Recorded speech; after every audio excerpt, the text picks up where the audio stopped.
sou Maíra Poubel, professora de História, e agora no explicador virtual a gente vai acabar os exercícios sobre os conflitos na América Ibérica. Bom, vamos aqui. A revolta de Beckman, ocorrida no Maranhão entre 1684 e 1685. A Guerra dos Mascates, ocorrida em Pernambuco entre 1710 e 1711. E a revolta de Vila Rica, ocorrida em Minas Gerais em 1720, possuem o comum fato de terem sido movimentos que... Essa botei de propósito, sabe pra quê? A gente viu do Beckman, a gente viu dos Mascates, mas e Vila Rica? Eu não lembro do que foi Vila Rica. Aí calma, se você sabe de duas, você vai procurar elementos que você tem certeza que unem as duas e aí você vai tentar desenvolver assim a sua resposta. Vamos, no caso, marcar aqui já para vocês verem? A letra D. Evidenciavam conflitos de interesses entre colonos e colonizadores. Quando a gente estiver falando dessas revoltas conhecidas como nativistas, né, revoltas da época de colonização, quase sempre está expressando esse conflito. Mas vamos ler as outras questões? Letra A. Tinha como objetivo a emancipação política da colônia. Ainda já eram movimentos que queriam se separar de Portugal? Não. Ainda não estavam procurando se separar de Portugal. Letra B. Expressavam a reação dos colonizadores em face da violência física e cultural a que eram submetidos? Essa você fala, ué, mas eles eram violentos, mas era o cerne? Era isso que estava fazendo com que os colonos se revoltassem? Não. Letra C.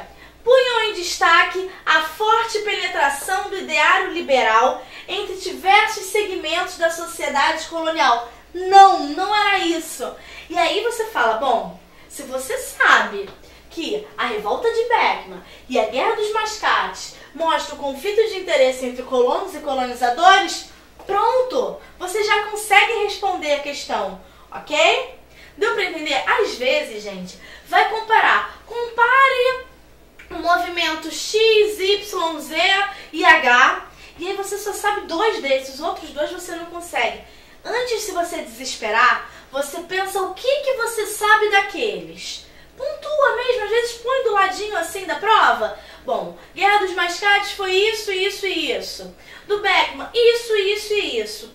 E aí tenta já fazer cruzamento entre os dois. A partir dali você já tem um guia que vai direcionar a sua resposta. Então, vamos usar essa questão para lembrar de uma outra coisa.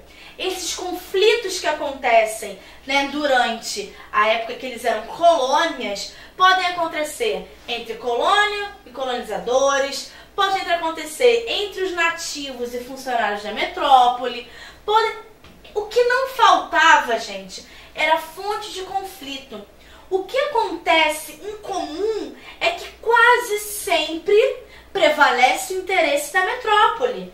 Portugal é mais forte, a Espanha é mais forte e eles conseguem impor a vontade deles. Então você vê, porque às vezes fala assim, ah, mas nossa, os brasileiros, os índios, quem estava aqui nunca lutaram por nada, sempre deixaram do jeito que tá. Não, não foi assim. Tiveram vários focos de conflito.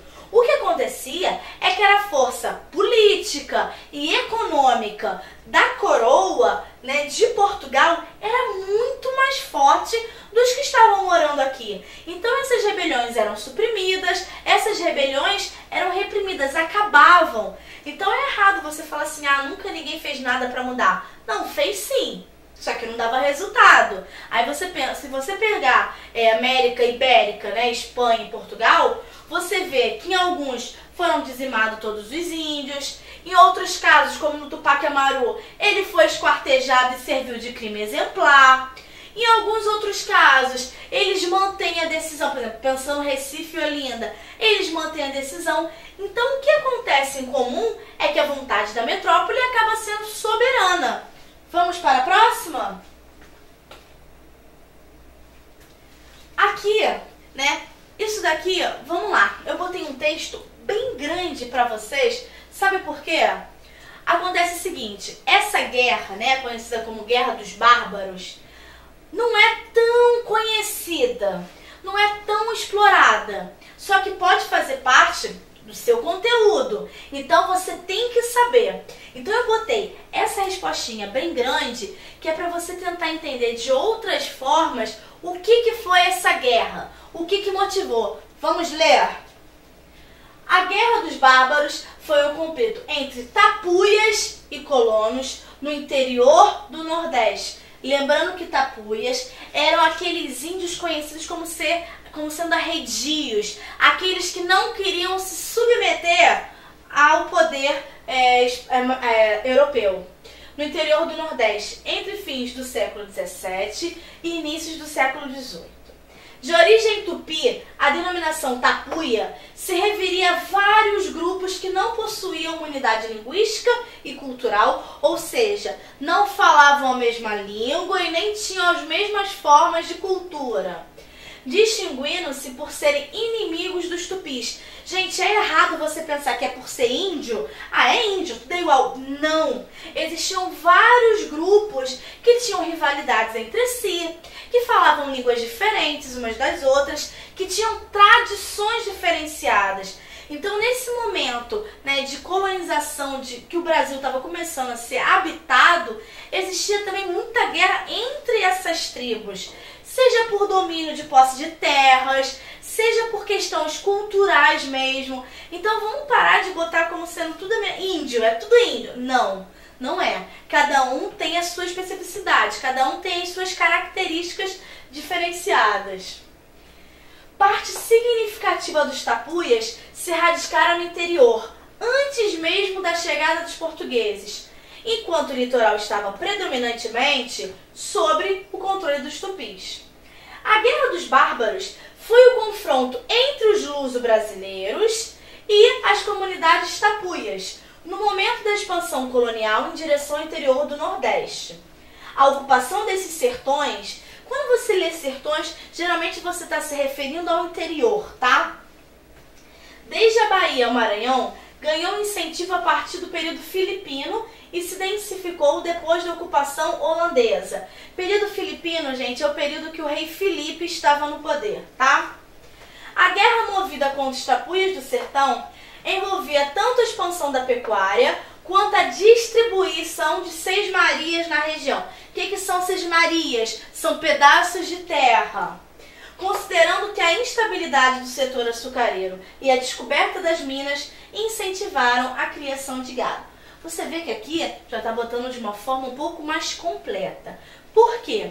Isso daqui é um verbete que está no dicionário do Ronaldo Vanfas. Ronaldo Vanfas é um importante historiador que fala sobre a Guerra dos Bárbaros. Então, não precisa se assustar. Se te perguntarem o que foi a Guerra dos Bárbaros, você não precisa vir com isso daqui, com essas formas de falar. Não. O importante é você entender qual foi a ideia, o que motivou, o que aconteceu, qual foi o contexto. Eu botei dessa forma maior para que você entenda como que historicamente é explicada essa guerra, tá bom? Vamos para a próxima. 9. De que modo a assinatura do Tratado de Madrid prejudicou os interesses dos jesuítas da região dos Sete Povos? Vamos voltar. Primeira coisa, Tratado de Tordesilhas. Tratado de Tordesilhas divide as terras aqui da América entre Portugal e Espanha. O Tratado de Madrid vem revisitar isso, ou seja, vem atualizar, vem mostrar de fato aonde que é terra de um e aonde que é terra do outro. E nesse tratado, algumas terras que eram conhecidas como os Sete Povos das Missões, pertencentes antes à Espanha, começam a pertencer a Portugal. Só que lá estava estabelecido um grupo religioso diferente do grupo religioso que comandava principalmente aqui no Brasil, que eram os jesuítas, né? Lá eles estavam querendo o quê? Não queriam perder as terras. E eles armam os índios contra Portugal. Eles armam os índios para não perder essas terras.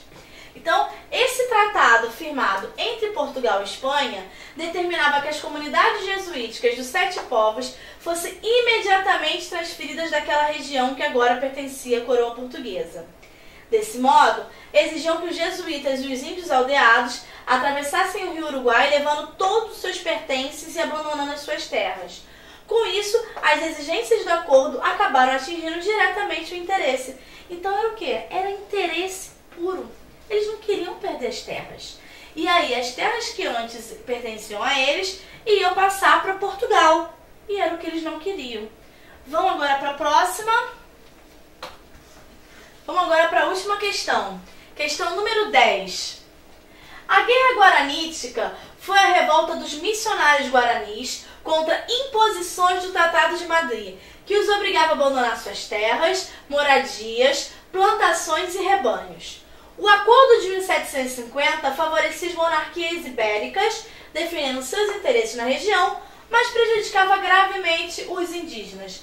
Com base no texto, é correto afirmar que, vamos lá para a resposta, letra D, né? A Guerra Guaranítica, gente, foi um dos momentos em que os indígenas eles se revoltaram contra a colônia, contra a coroa, né? Contra essa exploração de reação indígena organizada contra as imposições da coroa e dos colonizadores lusos espanhóis. Essa eu botei só para reforçar para vocês que não, assim, a gente não pode dizer os índios eram preguiçosos, os índios não reagiram, não. Eles reagiram. Foram assim super revoltas em número grande? Não, né? O que a gente estuda, o que a gente conhece, são revoltas pontuais. Só que são importantes de serem recordadas para a gente ver que sim, houve tentativa de reação dos indígenas a esse controle, tá, espanhol ou português. Esse controle que estava vindo das coroas em cima das colônias das quais eles faziam parte. Então a gente vai acabar por aqui, né, a nossa bateria de exercícios sobre revoltas na América Ibérica.